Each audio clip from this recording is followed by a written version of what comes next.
Bonjour, j'espère que vous allez bien. Donc c'est parti pour l'épisode 2 de ma série Quelques petites morts qui s'appelle Poney cette fois-ci. Comme c'est dit au début, l'épisode est disponible sur toutes les plateformes de streaming. Bref, on va écouter ça ensemble. Comme pour le premier épisode, je vais peut-être remater, rafistoler quelques petits trucs.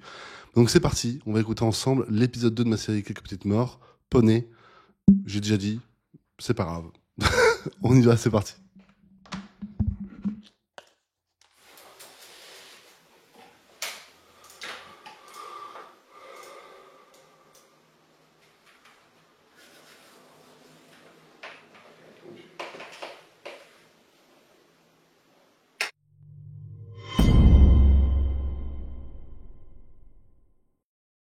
Et si vous pouviez enlever les oignons et la salade, s'il vous plaît.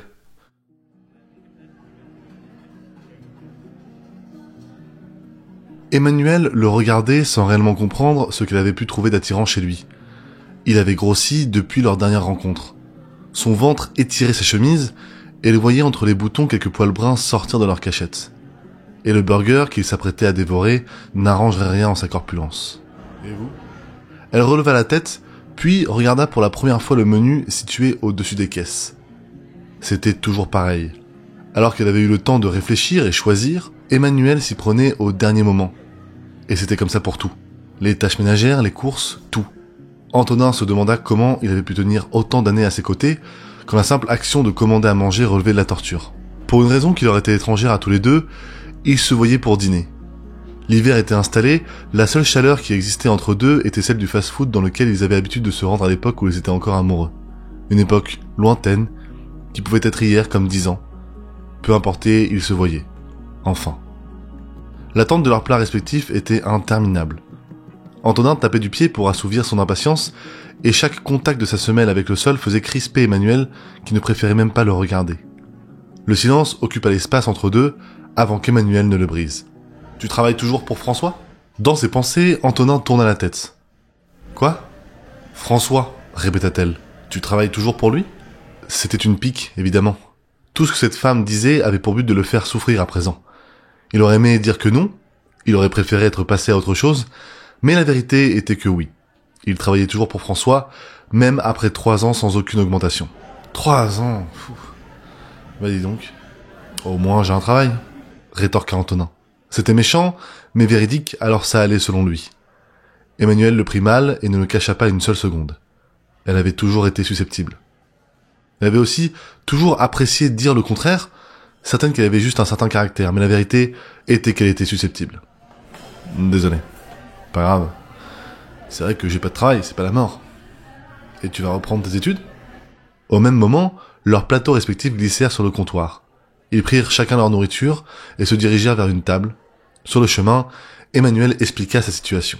« Je sais pas encore, dit-elle. Je préférerais pas, j'aimerais trouver un travail qui me plaît, mais ma mère pense que c'est la seule solution. » D'accord. Tous les deux s'assirent à une table vide et s'installèrent. Sans autre forme de procès, Antonin attaqua son burger à pleines dents, tandis qu'Emmanuel grignota quelques-unes de ses frites. « Oui, tu plus ?» demanda-t-il la bouche pleine. Elle le regardait sans tendresse, sans affection. Elle le regardait avec des yeux vides, perdus dans les raisons qui ont un jour pu composer son amour pour lui. « Non, aucune. Mais je dois me dépêcher si je veux choper des places pour la rentrée. » Antonin avala sa bouchée. « On est en octobre, ça va ? Non ? Faut s'y prendre tôt, surtout si je veux me spécialiser dans quelque chose. Je sais pas, en vrai, je stresse beaucoup, je crois. » Enfin, Emmanuel croqua dans son burger, tandis qu'Antonin était déjà à la moitié du sien. Il la regardait manger, et parlait la bouche pleine, manie qu'il n'avait jamais appréciée. « Moi, je vais trouver. Tout le monde trouve un sens à sa vie, et y a pas de raison que je manque à l'appel. » Ça. Exactement ça. C'était ce genre de phrase alambiquée. Ces expressions dont seule elle avait le secret, qui le faisaient fondre. Il n'y a pas de raison que je manque à l'appel. Antonin ne sut comment réagir et s'imaginait déjà rougir. Cela faisait un certain temps qu'ils avaient rompu, et il lui arrivait encore de penser à ces phrases, à ces expressions qui faisaient mouche chez lui. « Tu n'as pas envie de quitter François, toi ?» demanda Emmanuel. « Professionnellement, j'entends. »« Ah si, je demande que ça. Mais quitter ce client, c'est risquer d'avoir moins d'argent, et vu que t'adores l'argent, le coupa-t-elle. » Antonin la regarda sans savoir quoi répondre. Ce n'était pas qu'il aimait l'argent, c'était qu'il appréciait la liberté que l'argent lui offrait. Alors il travaillait. Tous les jours, toute la journée, et même parfois le soir. Quand elle préférait regarder une série débile, lui continuait de rendre mission après mission pour ne surtout pas décevoir le moindre de ses clients. François était un des plus gros d'entre eux, et le perdre était une mauvaise stratégie commerciale selon Antonin. Mais selon Emmanuel, le perdre était une superbe stratégie pour sa santé physique et mentale. C'est elle qui le forçait à l'époque à prendre des vacances, à s'arrêter de temps à autre. C'est elle qui le poussait à détendre son esprit en regardant à son tour un divertissement stupide ou mielleux. Mais faire prendre une pause à Antonin était souvent compliqué. Alors, au fur et à mesure des jours, des semaines, des mois et des années, elle abandonna et se résilia à profiter de leur grande télévision toute seule, pendant que lui bouclait contrat sur contrat à côté, au téléphone. Elle n'avait jamais compris ce qu'il faisait exactement pour gagner sa vie. Tout ce qu'elle voyait, c'était que son obsession était ce qui avait gangréné leur couple. Selon elle, bien évidemment. Antonin, de son côté, avait une toute autre version des choses. « Je ralentis un peu, quand même ?» précisa-t-il. Il venait de terminer son burger, tandis qu'Emmanuel n'était même pas à la moitié du sien. « Et tu fais toujours de la musique ?» dit-elle, toujours la bouche pleine. Antonin la regarda sans savoir quoi répondre. Il aurait aimé dire que oui, il en faisait toujours, mais plusieurs mois s'étaient écoulés depuis qu'il avait touché pour la dernière fois à sa guitare. Son cerveau ne fourmillait plus de mélodies, et il ne chantonnait même plus quoi que ce soit sous la douche. Pas autant que j'aimerais. Il mentait, mais ça valait le coup de lui mentir. Après tout, elle lui mentait constamment, quand elle trichait aux jeux de société, ou quand elle inventait une histoire sur son retard à une séance de cinéma. Emmanuel n'était pas une personne de confiance. « Et qu'est-ce qui t'en empêche ?» demanda-t-elle. « Le temps ?» répondit Antonin. « Le temps, toujours le temps. Je travaille beaucoup, je suis toujours bloqué dans mon appartement, enfin l'appartement de ma mère. » C'était vrai. Si Emmanuel avait réussi à trouver rapidement une colocation, Antonin était rentré chez sa mère et comme si la vie ne le maltraitait pas assez, l'autorité parentale demandait un loyer assez cher, du moins plus cher que celui qu'ils payaient tous les deux à l'époque dans leur petit studio. « Mais j'ai des pistes pour des appartements !» rajouta-t-il. « Des petits studios, hein, donc moins cher que ce que me fait payer ma mère. » Ta mère. J'en reviens pas qu'elle te fasse payer ce loyer. Tout se paye, tu sais. Il ne disait pas ça par hasard. Si lui travaillait constamment, Emmanuel préférait profiter de l'argent de ses parents pour vivre et avoir aucun avenir en vue. Si, elle voulait des enfants, mais quand Antonin lui rappelait le sens des priorités, alors elle rétorquait « Je trouverais bien une solution », comme si la solution se situait toujours dans le portefeuille parental. « J'espère me dégager du temps pour travailler sur mon album », rajouta Antonin. « Ah, ton album !» Emmanuel hochait la tête et posa ce qui restait de son burger pour manger quelques frites. Elle n'y croyait plus, à cet album dont il parlait depuis plusieurs années. Antonin était quelqu'un de créatif, mais dans l'impossibilité de gérer ses priorités. Il préférait mettre en avant son travail et l'argent que ça récoltait, que pratiquer l'art qui le comblait et préserver sa relation amoureuse. Antonin regarda le reste de burger qu'elle avait laissé sur le papier, plongé dans de la sauce. « Je peux ? » ?»« Oui, vas-y. » Il s'empara des restes et les engloutit en quelques bouchées. « Et si tu loues un studio ?» proposa Emmanuel, « pour te forcer à travailler sur ton album ?»« Je n'ai pas besoin d'un studio pour me forcer à travailler sur mon album, Anto. Ça fait des années que tu parles de ces 12 putains de chansons et on n'en voit pas une note. C'est faux, je t'ai fait écouter quelques idées. Des notes vocales, sur ton portable, rien de concret. Les meilleures chansons commencent souvent avec une note vocale. » C'était impossible de discuter avec lui. Quant à elle, c'était impossible de ne pas se prendre des leçons de vie dans la tête. « Et toi ?» rétorqua Antonin sur un ton agressif. « Tu fais quoi de ta vie, à part rien ?» Emmanuel ne sut quoi répondre. « Je ne rêve pas un album qui ne verra jamais le jour, Anto. Il verra le jour, et il y aura une piste sur moi ?» C'était l'égocentrisme d'Emmanuel dans toute sa splendeur, et la vérité, c'était qu'il aurait aimé arriver à écrire une chanson sur elle. Mais depuis leur rupture, il n'avait plus rien de tendre à dire à son sujet. Il aurait aimé pouvoir expliquer qu'il avait retiré de la liste des personnes qu'il portait dans son cœur. Il aurait aimé pouvoir chanter que lui non plus ne se situait plus dans la liste des personnes qui comptaient pour Emmanuel. Et peut-être aurait-il pu broder une mélodie douce à la guitare, expliquant comment ils ont fait pour se haïr mutuellement. Non, pas une guitare douce, une guitare électrique, un rythme énervé et une liste qui disparaît. Comme un cri pour dire au monde entier que Emmanuel était sorti de la liste des gens qu'il aimait. Que de la place avait été faite dans la liste des gens qu'il aimait, et que si lui était toujours sur la liste de son ancienne bien-aimée, alors elle pouvait bien le retirer car tout cela n'avait plus d'importance. Mais, en attendant, il n'écrivait pas, ne jouait pas, ne composait pas. Ce n'était pas qu'il n'avait rien à dire, c'était qu'il craignait les choses qu'il souhaitait exprimer. « Je sais pas encore », répondit-il. Un nouveau mensonge. La vérité était qu'Antonin avait écrit quelques textes acides sur sa relation, mais qu'aucun ne lui convenait. À vrai dire, aucun texte ne lui convenait pour aucune des 12 chansons qui devaient composer son album. Il était face au vide. « Ça m'étonne pas », dit Emmanuel. « Qu'est-ce que ça veut dire ?» Elle releva la tête, une frite dans la bouche. Bah, tu n'as jamais trop voulu parler de moi, quoi. Comment ça? Anto, Manu... Elle pivota la tête, vexée à nouveau, car elle détestait ce surnom. Pardon, s'excuse Antonin. Non mais, ça me paraît évident que jamais tu ne parleras de moi dans ton travail. Tu ne parles pas de ta copine à ton entourage, c'est tout. J'ai passé des années dans l'ombre. Tu exagères pas un petit peu par hasard? Moi? Exagérer? Ça t'a mis combien de temps avant de parler de moi à ta famille? Elle marqua un point. Antonin chercha quelque chose à répliquer.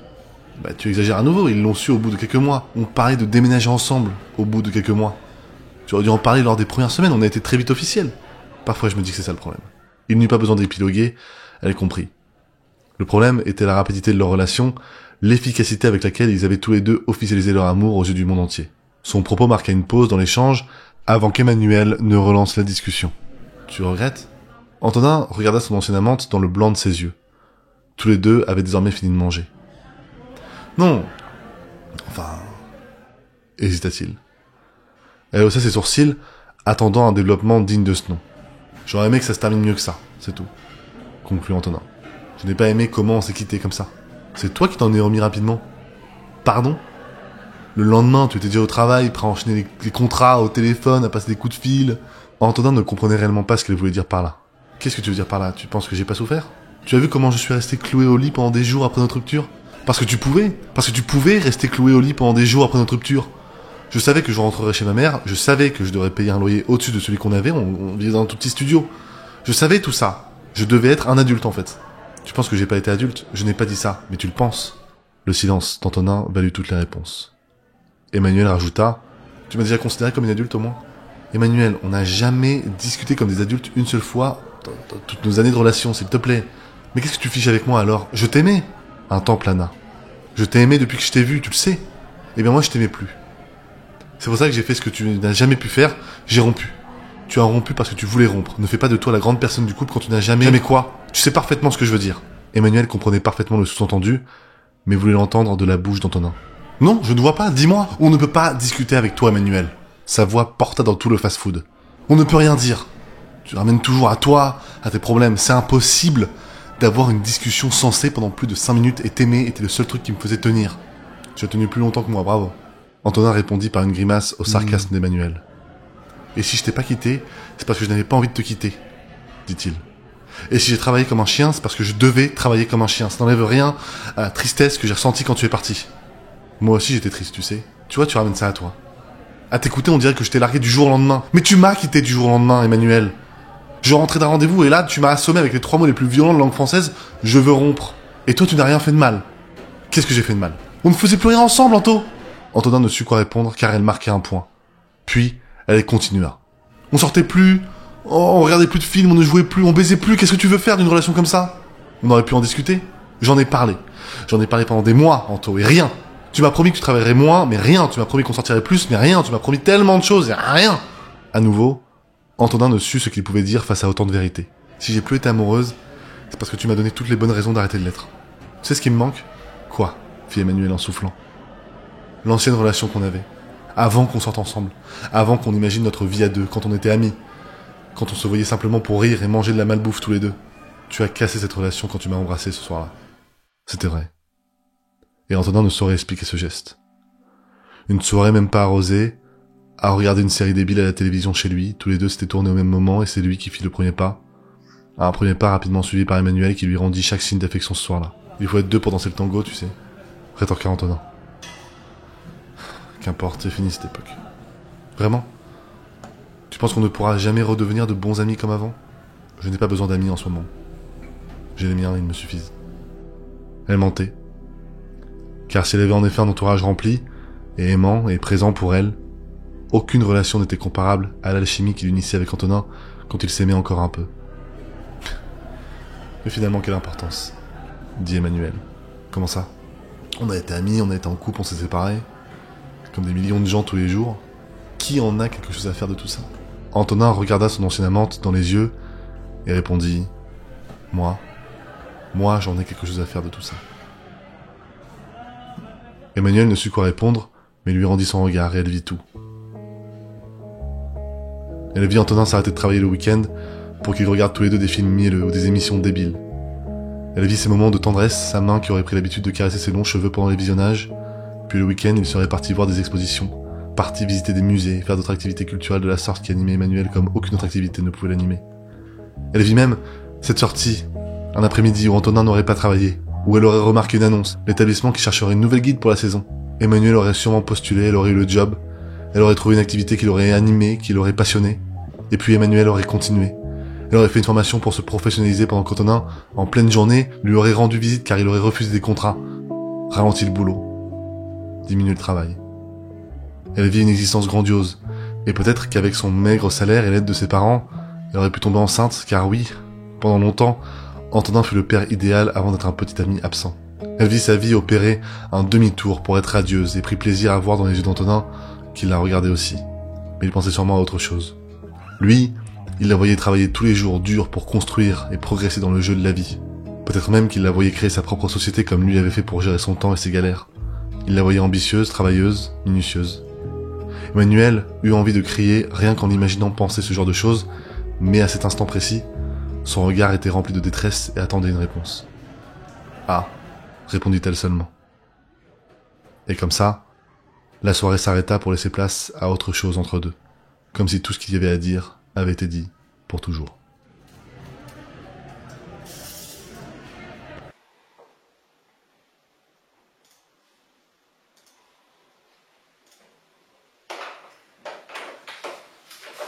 Et voilà, c'est la fin de cet épisode de Quelques petites morts de Poney, le deuxième épisode de ma série Quelques petites morts.